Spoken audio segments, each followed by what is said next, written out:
I just don't know, Bubble.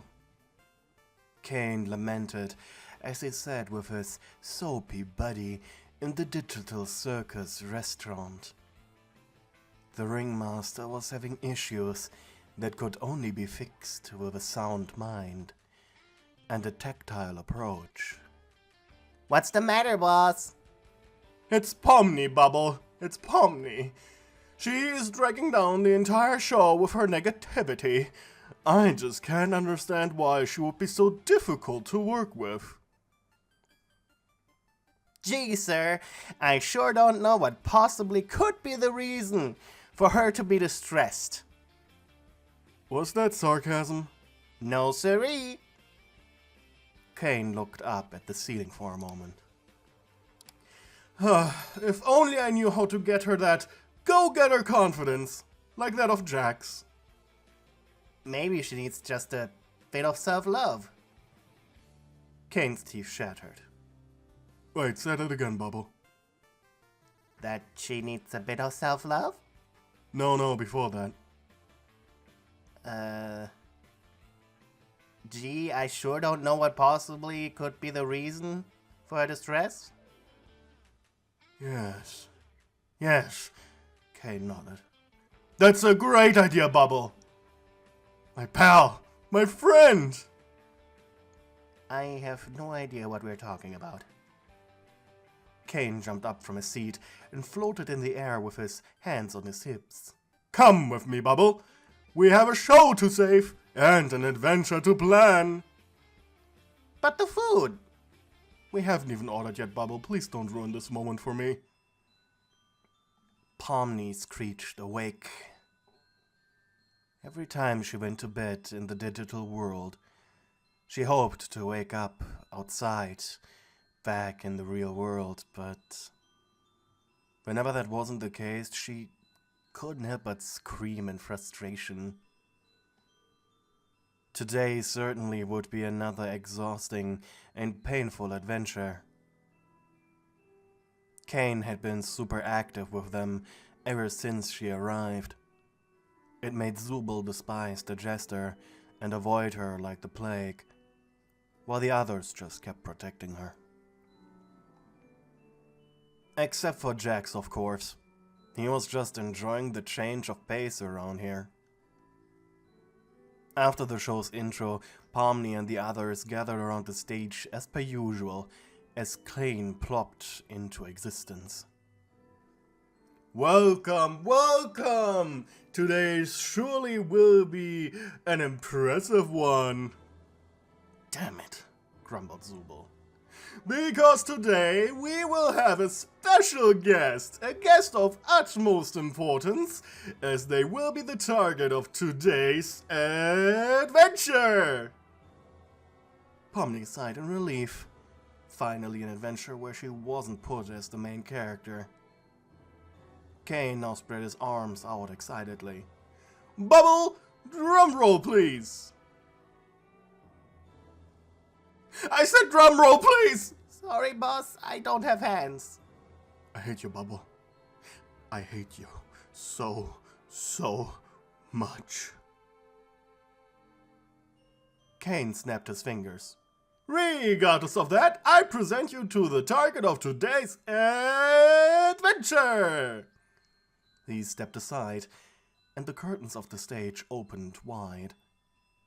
And it was in this moment Pomni felt as if a hole opened up beneath her feet, while everyone just stared flabbergasted onto the stage. There, in the middle of the spotlight, stood Pomni, as in another Pomni entirely. You were quite anxious, especially when your eyes met those of your counterpart. This right here is a wonderful creation of yours, truly. Biting your lower lip, you waved at the characters. Hello, you said timidly. Today's adventure is called The Imposter Maze. I'll give you 10 minutes to get introduced to each other, and then we will have a jolly good time. You are now pushed by Kane towards the others. Twiddling your thumbs, you approach them. So, am I guessing right here you're like going to be the imposter among us? Commented Jax with a devilish smirk. In response, he was punted in the back of his head by Ragatha. Ow! You haven't even done anything yet! Disapprovingly, the doll shook her head before putting her attention towards you. So, are you like an NPC, a person? She asked carefully, and you nodded. Yeah, Kane made me and made absolutely sure that I in fact don't have a soul. Though why he felt the need to point that out specifically, I don't know. You chuckled darkly. Don't worry. He told me I'll be existing for this adventure only. You don't have to get used to me. Fascinating, said Kinger as he leaned down to look at you in the eyes. You look just like Pomni. You even got her timidness down to the bone. Kane surely never made a copy of me, right? I don't know. You could have been replaced without knowing about it, Jax said with an evil grin. Kinger grabbed his head. Wait, really? I could be an NPC all this time? The chess piece screamed in panic. And as the others tried to calm Kinger down to prevent him from going abstract, you decided to approach the one person you were quite literally made to relate to. Pomni. She was sitting there, blankly staring at the stage. You proceeded to sit down next to her. I just wanted you to know I'm sorry about this. You stuttered. You probably feel even more weirded out than me, I assume. You looked her up and down.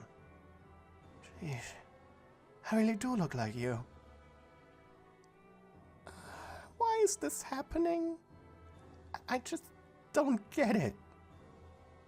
Pomni looked at you, her horrified expression making you feel absolutely terrible for even existing. I think Kane said something about you needing some reassurance and self-love? Pomni's right eye twitched. Sure. You thought for a moment. It's only for one adventure, you said. One adventure? You nodded. Yeah, then I'll be despawned and you never have to even think of me again.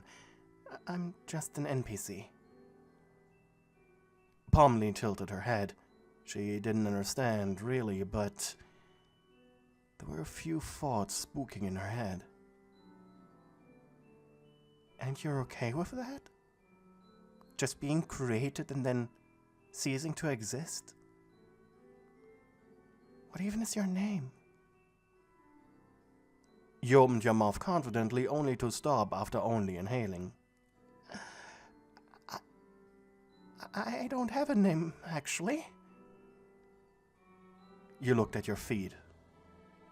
Huh. I don't have a name. You suddenly felt the weight of how disposable of a character you really were on your shoulders. Unintentionally, your lips quivered. Hey, are you okay? Pomni placed a hand on yours. I don't even have a name. Pomni squeezed your hand a little in response. That feeling was quite relatable to her. So, as I was saying, your heads jolted up as you looked towards Kane. The Imposter Maze adventure will take place in the exit maze. Pomni and the Imposter will be given 20 minutes to try and return to the play area before the others will be sent to search for them. Your goal? Kane spawned in a door to the exit maze, pointing at it with his walking cane. To return with the real Pomni. And what if we don't? Asked Jax. Then as punishment you will be spending 10 minutes in the void. Immediately everyone was on board with figuring out the real Pomni the moment they saw either of you. And with a snap of his fingers, reality shifted around you. You looked to your left and right. Computer desks were lining the walls, and a red door with the word exit was right in front of you. At least for now there were no sounds. Slowly you walked forward with a slight hunched over back. Sneaking. You felt as if making any sound whatsoever would lead to dramatic consequences. With a shaking hand you opened the door, only to be led into a copy of the room you had just been in. Seemed like this was the crux of this maze. It was weird. You were a creation of this world, yet it wasn't familiar to you at all. Probably a side effect of you being a copy of Pomni. Aimlessly you wandered through the seemingly endless liminal halls of the exit maze. There was nothing but the stink of moist carpets, the madness of uncaring grey walls, and the noise of fluorescent lights at maximum hum buzz. All this combined with hundreds, thousands of more or less empty rooms randomly segmented together. It made the trap that was the exit maze a terrifying beast to behold. After the first few dozen rooms, you honestly started feeling like you were the only one here. Did the others find Pomni already? Maybe if you were lucky, Kane would not delete you, and you could create an existence here in the exit maze. Though the fact of staying here for all eternity seemed a little bleak. It definitely was better than ceasing to exist altogether, though. However, your solitude would soon end, as while you tried to open a locked exit door, another one behind you opened up. Oh, hey. That was Pomni's voice. She stood there, unsure of what to do or say. You're me. Turning around, you awkwardly smiled back. Huh, what a coincidence, you said. For a moment, you just stared at each other.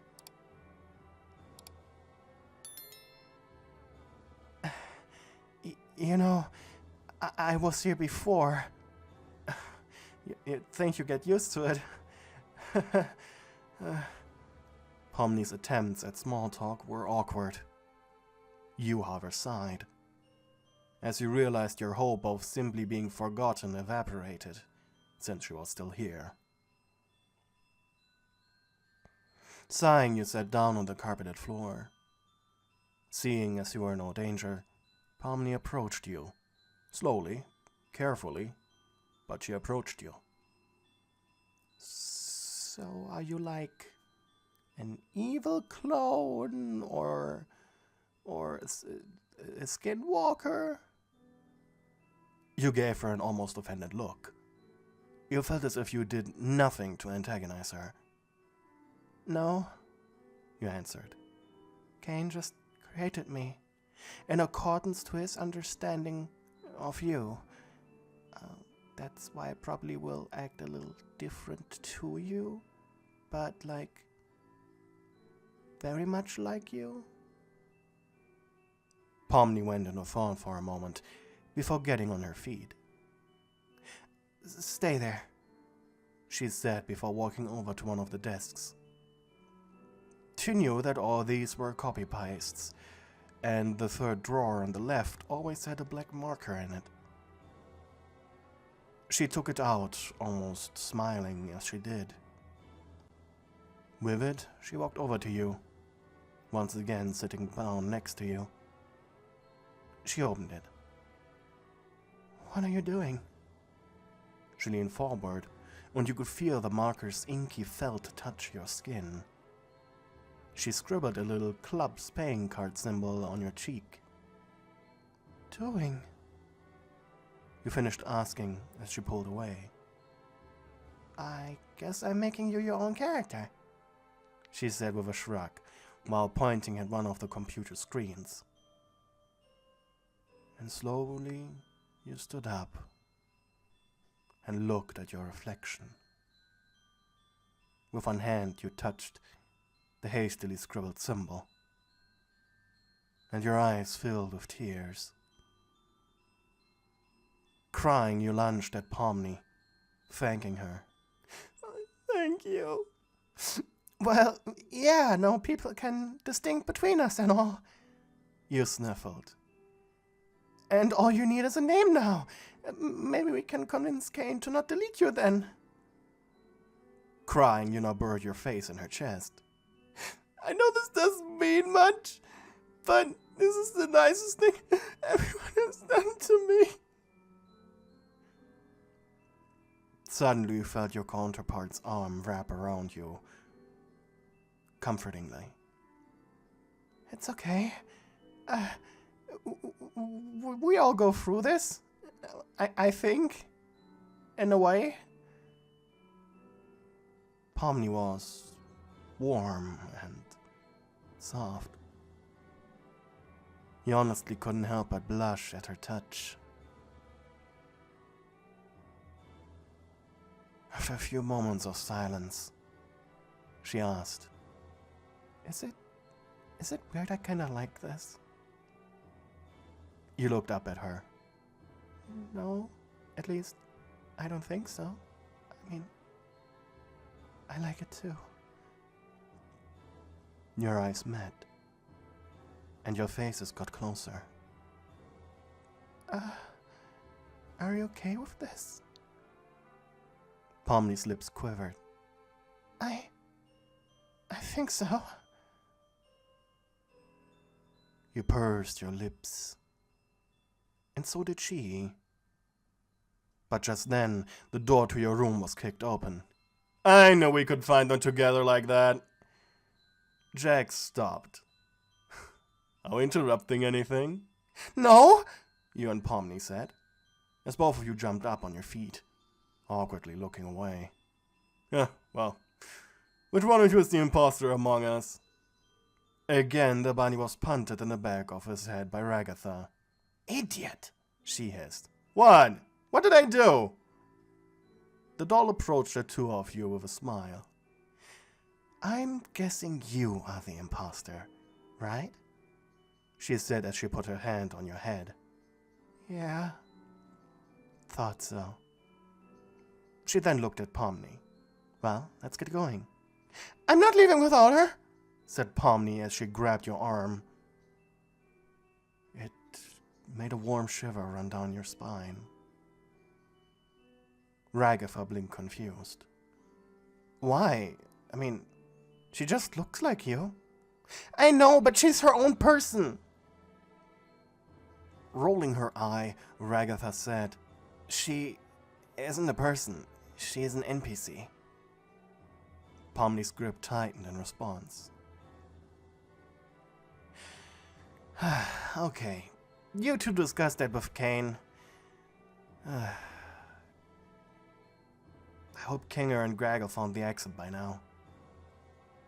If they can get their stuffing together for 5 minutes, they should keep the door open. With Pomni still holding your arm tightly, you made your way to the exit of the exit maze. Kane was floating on a lounger with a glass of lemonade in his hands. As you left for the final door, terrified, you looked up at him. It's okay, said Pomni, so quiet only you could hear her. And then Kane jumped up from his seat. That is quite astounding. You didn't know who the imposter was, so you just took both Pomnis. That's bold, that's magnificent, that's beautiful, that is a plot twist I like. Kane teleported next to you. His walking cane was raised. However, as it was about to slam on your head, poofing you out of reality forever, Pomni spoke up. "Please stop!" she shouted. You could feel the pressure of the cane against your head.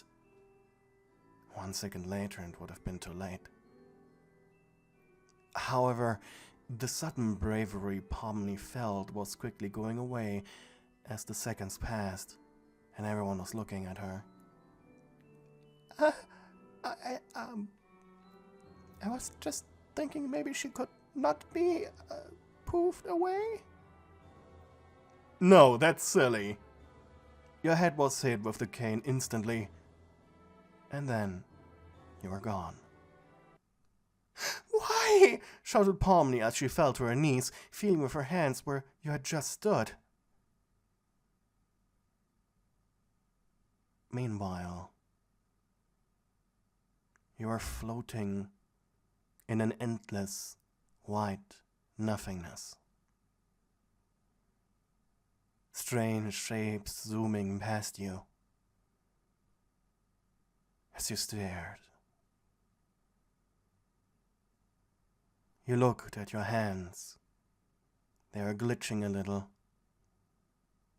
Was this the void, or just a void?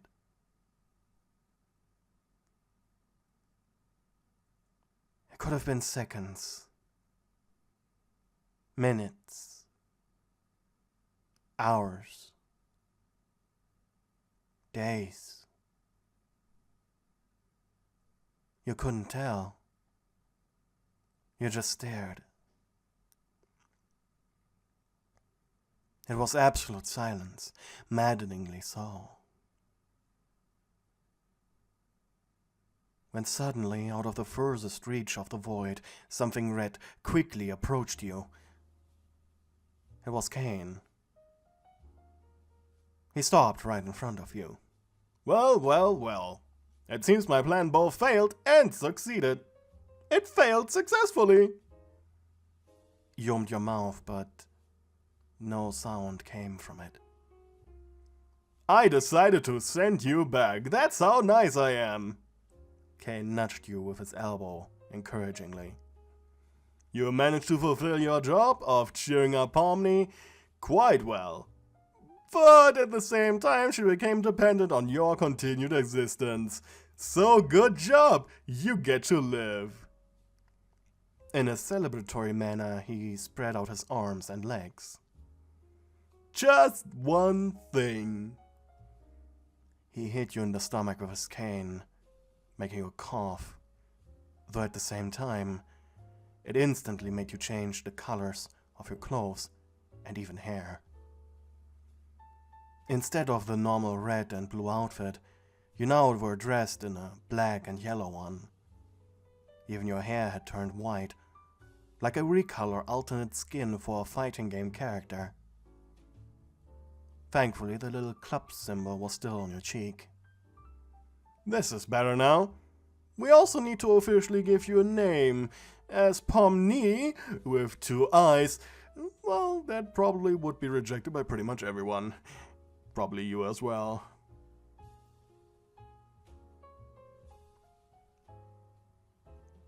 The circus was dark by now. Well, everyone was probably asleep after such an adventure. You stopped in front of Pomni's door. You gulped before knocking. Not hearing an answer, you braced yourself and opened it regardless. Your eyes almost immediately fell on Pomni as she was sitting on her bed, opposite to the door. She had been unable to close her eyes ever since you had vanished, and the jester gasped as she saw you. Getting off her bed, she took a few steps forward. It's you, isn't it? You nodded energetically. Yes, it's me. The same one as before. You looked down at yourself. I guess now you can call me a former doppelganger? Pomni smiled, quickly running over to you. She embraced you tightly. She was laughing. Actually laughing. Not through insanity, but through happiness. I can't believe it, she shouted. Tell me what happened. You shrugged. I was in the void, in a cut and paste kind of way. While staring into the nothingness, Cain appeared and he gave me a name. Out of your right pocket, you took out a small name tag in the form of a 4-leaf clover. I'm Lucky. Literally and figuratively. Pomni took it from you, staring at the name, repeating it. Lucky. Lucky. She gave you a crooked smile as she held it against her chest. Makes sense. I'm so glad. Pomni cried. The two of you hugging tightly. She still felt warm as ever. And after a while, you couldn't help but ask. Pomni? About earlier. She took a step away immediately, you missing her presence. Yeah, I'm sorry. I wasn't thinking straight. Well, literally. I just wanted to say I liked it, and I was wondering if maybe we could continue from where we left off. This is so screwed up, said Pomni. But, Lucky, I would really like that. She closed her eyes, allowing you to make the move. You gulped audibly before leaning forward. Your pursed lips touched, gentle and warm. She groaned, which emboldened you. Placing your hands on her shoulders, you pushed yourself against her. The more of her body you felt, the faster your heart was beating. And just for a second, she pulled away. Did I do something wrong? Pomni shook her head. No, I was just thinking. Should we be doing this on the bed? It's more comfortable, I think. Yeah, that's a good idea. Pomni took your hand as she guided you towards it, though she hesitated at its edge. Do you want me to lie down first? She asked. Because I think we both want to lie down first. You nodded. Yeah, I guess so. You bit your lower lip, breathing in through the gaps of your teeth. I mean, it's technically your birthday, so we should do what you are more comfortable with. Shaking a little, you climbed into the bed first, while Pomni crawled on top of you on all fours. You're so close to her now. I never did this before. Sorry, she said. You stared back, biting your lower lip. I mean, obviously, me neither. Strange, she said. That kinda makes this easier. less expectations.